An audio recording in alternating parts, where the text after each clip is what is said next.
안녕하세요, 마취과 의사 선생님들. 오늘도 Anesthesia and Perioperative Medicine 채널에 오신 것을 환영합니다. Gracias por su arduo trabajo hoy al anestesiar a un paciente difícil para una cirugía compleja. 이번 시간에는 외래 마취, 즉 Ambulatory Anesthesia의 모든 과정을 아주 깊이 있게 다뤄볼까 합니다. We will cover everything from patient selection to special population management. 안전하고 효율적인 외래 마취를 위한 핵심적인 내용들을 함께 살펴보겠습니다. 자, 오늘 우리가 다룰 내용들입니다. 첫 번째로는 환자 선택과 준비 과정부터 시작해서요. 두 번째 파트에서는 구체적인 마취 기법과 약제들, 그리고 세 번째 파트에서는 회복과 수술 후 관리, 마지막으로 네 번째와 다섯 번째 파트에서는 각각 노인 환자와 소아 환자라는 특수 환자군에 대한 가이드라인까지 순서대로 살펴보겠습니다. Okay, let's dive into this comprehensive overview.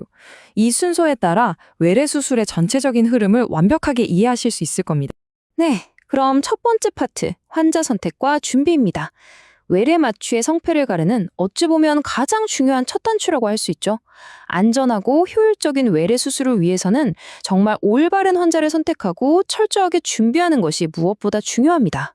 The key is to identify insurmountable barriers to early discharge. 사실상 외래 수술의 성공 여부는 수술 당일이 되기 전에 조기 퇴원을 막을 수 있는 결정적인 장애물들을 미리 찾아내고 해결하는 데 달려있다고 해도 과언이 아닙니다. 그렇다면 과연 어떤 환자가 외래 수술에 가장 적합한 이상적인 후보일까요? 환자 선택은 크게 세 가지 축, 즉 수술적 요인, 의학적 요인, 그리고 사회적 요인을 중심으로 종합적으로 이루어져야 합니다. 과거에는 나이나 BMI 같은 임의적인 기준으로 환자를 배제하는 경향이 있었지만 이제 그런 시대는 지났죠. We should not use arbitrary limits like age or BMI, but instead perform a holistic assessment. 환자의 전반적인 상태와 회복을 도와줄 수 있는 사회적 지원 시스템까지 모두 고려하는 총체적인 평가가 필요합니다. 먼저 수술적 요인을 보면 최소 침습 수술의 발전 덕분에 외래에서 가능한 수술의 범위가 정말 극적으로 확대되었습니다.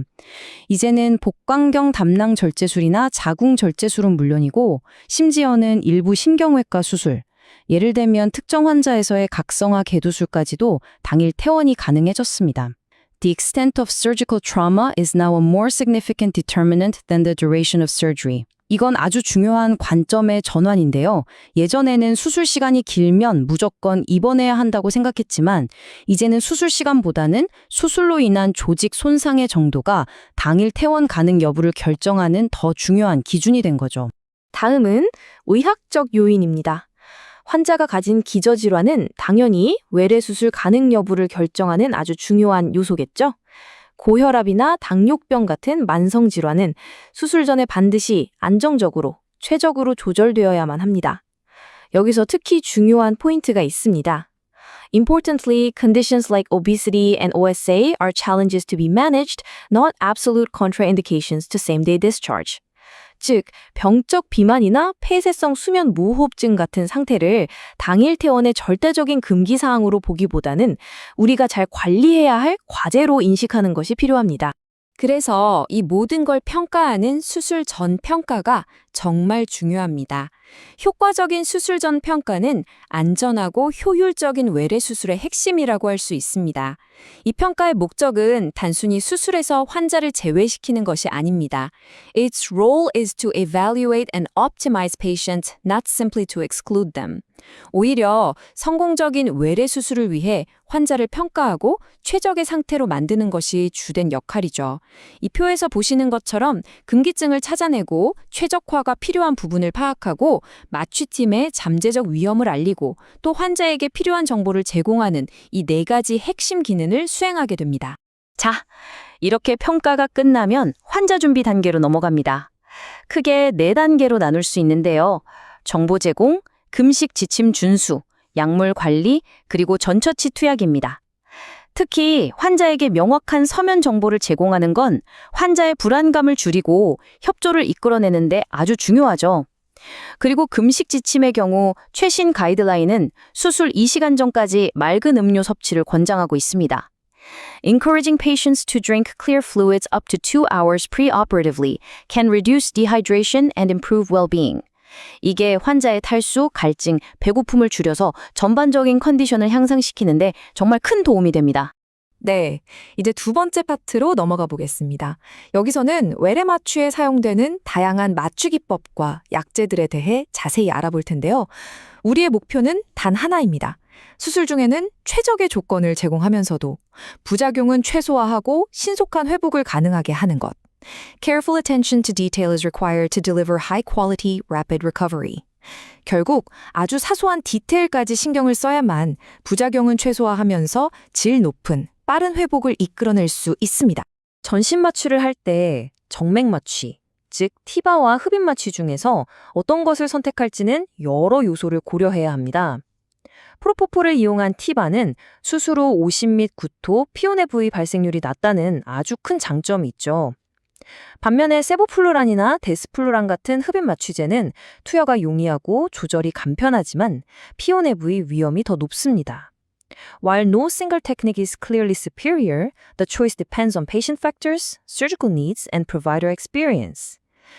결국 어떤 하나의 기법이 모든 경우에 우월하다고 말할 수는 없고요. 환자의 위험 요인, 수술의 필요성, 그리고 우리 마취과 의사의 경험에 따라 최적의 선택이 달라지게 됩니다. 요즘 외래 수술에서 부위 마취의 중요성이 정말 점점 더 커지고 있습니다.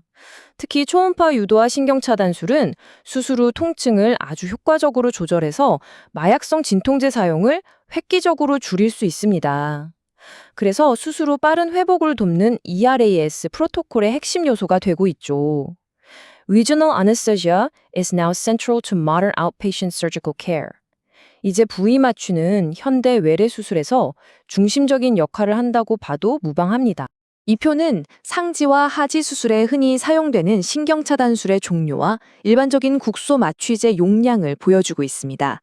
예를 들어 어깨 수술에는 사각근간 차단술, 즉 인터스케일링 블럭을, 발목 수술에는 오금 부위 좌골 신경 차단술, 퍼프이티어 시에릭 블럭이 효과적이죠. This approach is foundational to a successful multimodal analgesia strategy. 이렇게 수술 부위에 따라 적절한 차단술을 선택하는 것이 성공적인 다중모드 통증 조절 전략의 기초가 되고 마약성 진통제의 필요성을 크게 줄여주게 됩니다. 감시와 마취 관리, 즉 MACC의 약제 선택은 시술의 종류와 환자의 상태에 따라 신중하게 이루어져야 합니다. 미다졸람은 불안 해소 효과는 뛰어나지만 회복이 느릴 수 있고 프로포폴은 회복은 빠르지만 호흡 억제 위험이 높죠. 최근에 도입된 레미마졸란은 미다졸람보다 작용 시간이 짧다는 장점이 있고요. 여기서 꼭 기억해야 할 점이 있습니다. Sedation is a continuum and providers must be prepared to manage a deeper level of anesthesia than intended.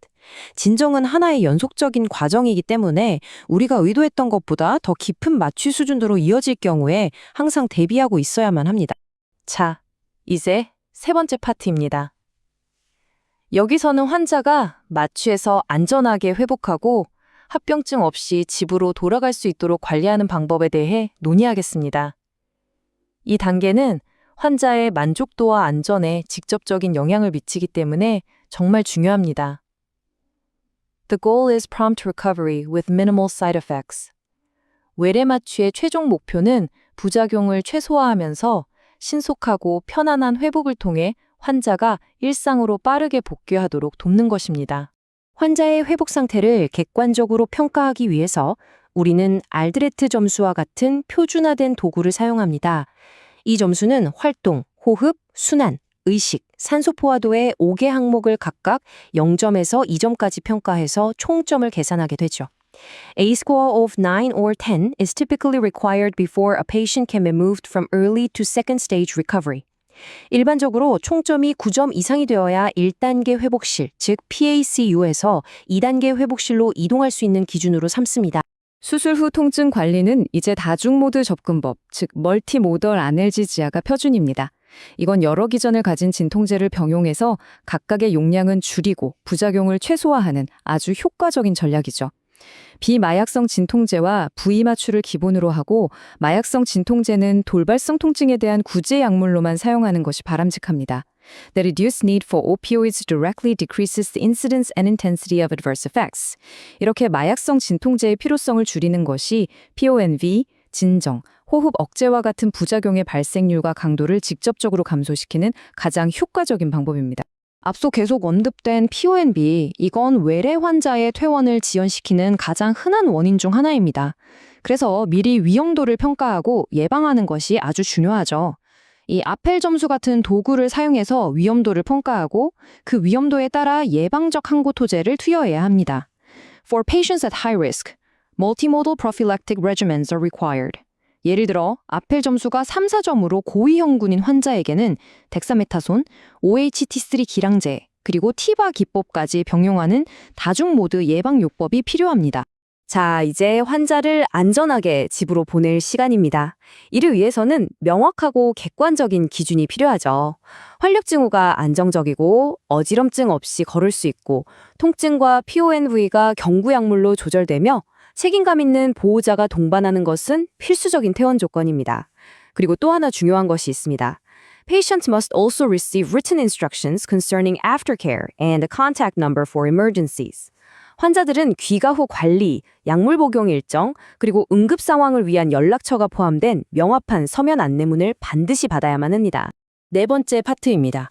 여기서는 고령 환자의 외래 마취에 대해 다루겠습니다. 노인 환자는 생리적 예비능이 감소되어 있고 여러 동반 질환과 다약제 복용이 흔하기 때문에 정말 특별한 주의가 필요합니다. Frailty and other risk factors must be considered, but ambulatory surgery can offer several benefits. 노쇠화암과 같은 위험 요소를 신중하게 고려해야 하지만 적절한 환자 선택과 세심한 관리가 이루어진다면 외래 수술은 오히려 입원으로 인한 합병증을 줄일 수 있는 좋은 대안이 될 수 있습니다. 노인 환자 평가에서 노쇠, 즉 frailty는 실제 나이보다 훨씬 중요한 개념입니다. 이 클리니컬 프레일티 스케일은 환자의 기능적 상태를 평가해서 수술 후 예후를 예측하는 데 큰 도움을 줍니다. A patient who is not worse than moderately frail is a potential candidate. 일반적으로 이 CFS 점수가 6점 이하, 즉 중등도 노쇠 이하인 환자까지는 적절한 계획하에 외래 수술을 고려해 볼 수 있습니다. 노인 환자 마취 시에는 약물 동력학 및 양력학의 변화를 반드시 고려해야 합니다. 프로포폴 같은 유도제의 용량을 30에서 50% 줄여야 하고 흡입 마취제의 MAC 값은 10년마다 약 6%씩 감소하죠. 저체온증 예방과 수술 후 인지기능장애 발생 위험을 최소화하는 것이 정말 중요합니다. The ambulatory setting itself, by minimizing time away from home, can lower the risk of many complications. 역설적으로 들릴 수도 있지만 익숙한 집 환경에서 벗어나는 시간을 최소화하는 이 외래 환경 자체가 선망과 같은 여러 합병증의 위험을 낮추는 데 도움이 될 수 있습니다. 드디어 마지막 파트입니다. 이번에는 소아 환자의 외래 마취에 대해 살펴보겠습니다. 우리 모두 잘 알다시피 소아는 성인의 축소판이 절대 아니죠. 고유한 해부학적, 생리학적, 그리고 심리적 특성을 가지고 있습니다. Careful patient selection is paramount for safety in a pediatric ambulatory setting. 따라서 소아 외래 마취의 안전을 위해서는 무엇보다도 세심한 환자 선택과 소아 특이적인 위험에 대한 철저한 이해가 가장 중요합니다. 소아 외래 마취에서는 천식이나 최근의 상기도 감염 같은 호흡기계 문제에 특히 주의해야 합니다. 미숙아의 경우 재태 연령, 즉 PCA가 60주 미만이면 수술 후 무호흡 위험이 높고요. 또 세보플루란 마취 후에 흔히 발생하는 회복기 선망은 적절한 통증 조절과 약물 치료가 필요할 수 있습니다. Predictability is key, and patients must have well-controlled medical issues. 예측 가능성이 핵심입니다. 외래 수술에 좋은 후보가 되려면 환아의 의학적 문제들이 잘 조절되고 있어야 합니다. 이 표는 소아 외래 마취에서 흔히 발생하는 문제들의 위험 요인과 관리 포인트를 요약한 것입니다. 미숙아 병력, 이주인의 상기도 감염, 간접 흡연 등은 호흡기 합병증의 주요 위험 요인들이죠. 위험 요소를 사전에 파악하고 대비하는 것이 합병증을 예방하는 가장 효과적인 방법입니다. Using risk scoring systems can help standardize the assessment process. 이런 표준화된 위험 평가 시스템을 사용하면 평가 과정을 표준화하고 안전성을 더욱 향상시키는 데 큰 도움이 될 수 있습니다. 외래 마취는 지금 이 순간에도 계속해서 발전하고 있고 더 복잡한 수술과 더 고위험 환자들에게까지 그 범위가 넓어지고 있습니다. 앞으로 우리는 새로운 마취 기법과 수술 전후 프로토콜을 어떻게 조정해서 안전성을 유지하면서도 회복을 더욱 향상시킬 수 있을까요? 이 질문을 함께 고민해 보면 좋겠습니다. 오늘 논의한 원칙들을 바탕으로 각자의 임상 환경에서 환자에게 최적의 진료를 제공하시길 바랍니다. Thank you for joining this session and we look forward to seeing you next time.